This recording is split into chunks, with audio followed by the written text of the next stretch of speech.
Syama'il, bab yang ketiga ya. Al-babu tsalits, bab yang ketiga itu benda-benda yang keluar dari Nabi Muhammad SAW. Benda yang keluar dari Nabi Muhammad, Sayyidina Muhammad SAW, semua benda-benda yang keluar dari Nabi itu harum. Harum semua. Tidak ada yang bau. Tidak ada yang kurang sedap gitu. Ini pasal 9, keringat Nabi. Keringat Rasulullah. Gusti Kanjeng Nabi Muhammad SAW, Sayyidina Muhammad SAW itu banyak berkeringat. Jadi keringatnya Nabi banyak, sering. Dan keringat Nabi itu harum, lebih harum dari minyak misik. Bahkan ketika Nabi itu tiduran lalu berkeringat, itu ada ceritanya tuh, diambil keringatnya Nabi, diambil, dimasukkan ke botol, itu lebih harum dari parfum-parfum misik Nabi Muhammad SAW. Dan keringat Nabi itu seperti mutiara, bening, bersinar kayak mutiara. Ketika wahyu turun, lalu dahi Nabi itu berkeringat, meskipun pada musim dingin. Saking kuatnya wahyu itu. Memang wahyu Al-Quran ini tidak mampu untuk diterima oleh selain Nabi Muhammad SAW. Saking hebatnya Nabi Muhammad SAW. Itu pasal yang 9. Pasal ke-10, darah Sayyidina Muhammad SAW. Semua najis yang keluar dari Nabi Muhammad SAW itu suci. Semua najis, darahnya Nabi suci, bahkan beraknya, tinjanya Nabi, dan juga kencingnya Nabi semuanya suci, tidak najis. Begitu juga kencing dan kotoran-kotoran para nabi-nabi yang lain, tidak ada yang najis. Ada para sahabat saking cintanya bagi Nabi, terhadap Nabi itu meminum darah Nabi. Di antaranya namanya nih Malik bin Sinan pada peristiwa Uhud, pada perang Uhud. Malik bin Sinan. Lalu Abdullah bin Zubair meminum darah bekam Nabi. Dilarang oleh Nabi. Cuman ya karena tadi darahnya tidak bau, diminum. Lalu Abu Thaibah bin Safinah. Ini ada kisah-kisahnya nih. Kalau siapa ya?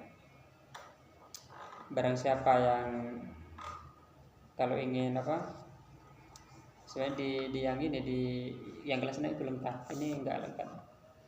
Kalau ingin yang ingin melihat ahli surga misalnya.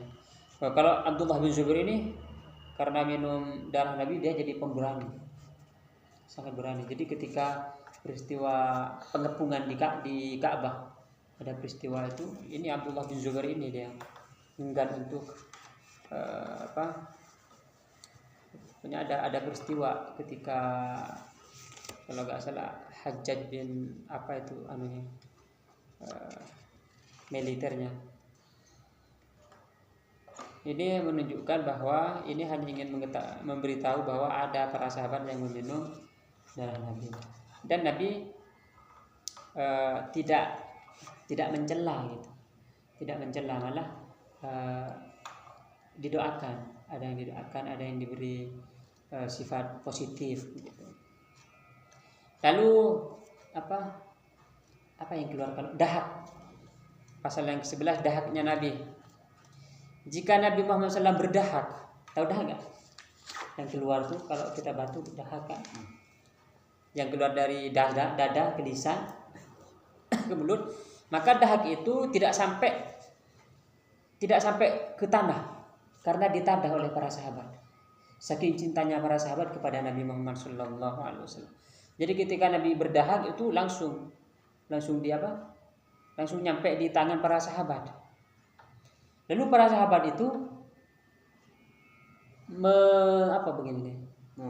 mengusapkan dahak itu kepada muka dan kulitnya karena memohon berkah Nabi. Mungkin kalau sekarang membayangkan seperti itu kayak jijik gitu. Karena mereka tidak memahami. Nah, orang-orang yang jijik mendengar ini tidak memahami keagungan Nabi Muhammad SAW. Keagungannya. Ini level kecintaan para sahabat. Makanya para sahabat itu adalah orang-orang yang paling mulia setelah Nabi, setelah para Nabi. Nabi Muhammad SAW, para Rasul, para sahabat. Nah, Nabi Muhammad SAW, para Rasul, para Nabi. Lalu ru'asaul malaikah, kayak malaikat Jibril. Ini terjadi perbedaan ulama tuh. Ru'asaul malaikah dan para sahabat. Jadi kalau tabi'in atau para wali-wali yang lain dibandingkan dengan para sahabat dulu. Sahabat yang paling tinggi. Karena level cintanya sampai begini, sampai tahapnya Nabi aja ditadahin lalu diusapkan. Karena harum. Selain harum memang kecintaan para sahabat terhadap Nabi itu sangat tinggi.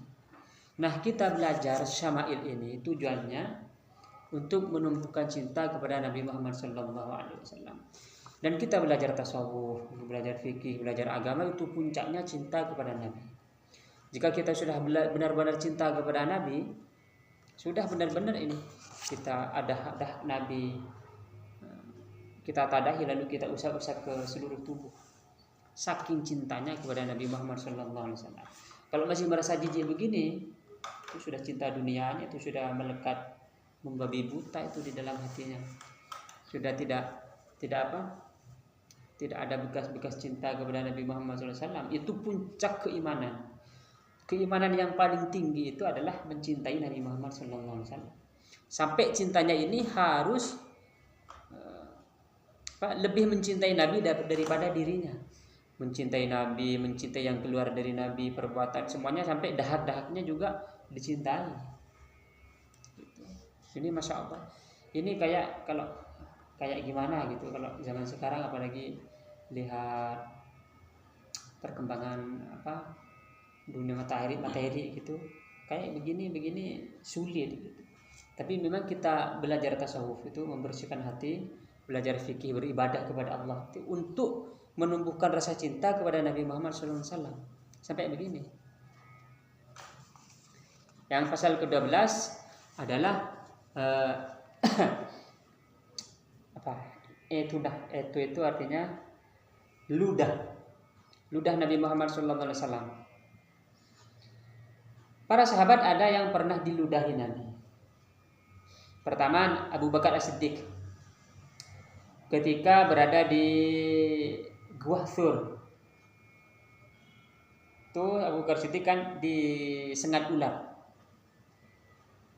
Karena waktu Nabi Muhammad dan Abu Bakar itu hijrah kan, dia bersembunyi ke Gua Thur, terus Gua Thur itu ditutup semua lubang pakai baju-baju Abu Bakar.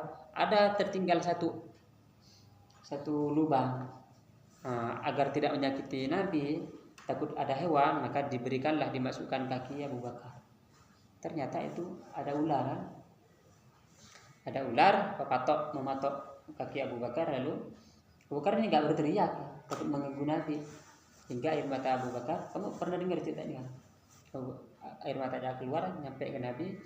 Ditanya, kenapa Abu Bakar kaki kena patok ular? Diludahi. Lalu kakinya sembuh. Jadi itu kecintaan Abu Bakar kepada Nabi Muhammad SAW. Lalu yang diludahi Nabi itu adalah sumur. Itu sembuh setelah diludahi. Dan memang penelitian ilmiah, ludah itu ada zat penyembuhnya di dalam. Dan mukjizat Nabi ini juga. Sumur di rumah Sayyidina Anas bin Malik. Setelah diludahi Nabi, maka air di dalam sumur itu menjadi air yang paling baik. Menjadi air yang paling baik. Bahkan sekarang masih ada sumurnya nih, kalau nggak salah. Dan yang diludahi Nabi itu juga punggung Sayyidina Utbah yang dikena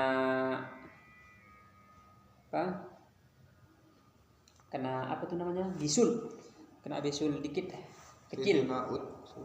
Utbah. Pakai ain. Ya? Pakai ain. Iya, ain Utbah. Itu kena apa?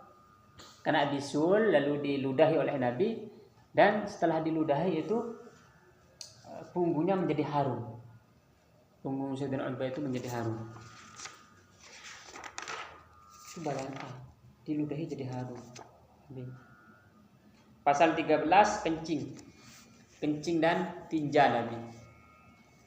Jika Nabi bertinja, maka tanah itu terbuka, membelah tanahnya terbelah.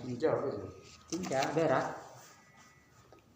Lalu tanah itu menelan tinja Nabi serta kencingnya. Lalu tanah itu mengeluarkan bau yang harum.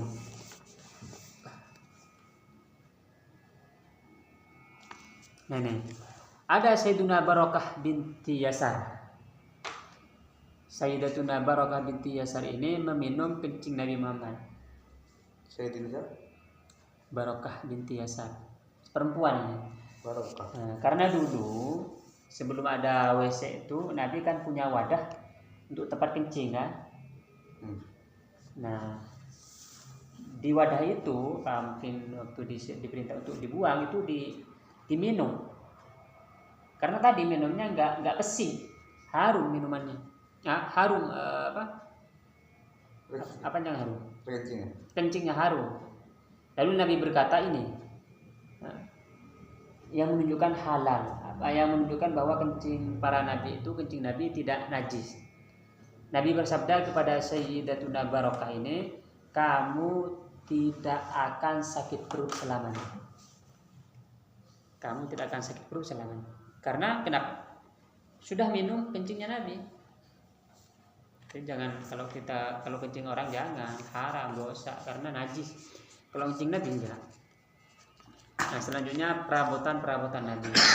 Keempat, perabotan kayak parfumnya, terus bajunya Nabi, terus peci, serban, terus tikarnya Nabi, perabotan, sisirnya Nabi, sendalnya, sepatu Nabi, pedangnya, terus botol-botolnya Nabi, surat-suratnya Nabi, obat-obatnya Nabi, nama senjata. Insyaallah nanti di bab 4.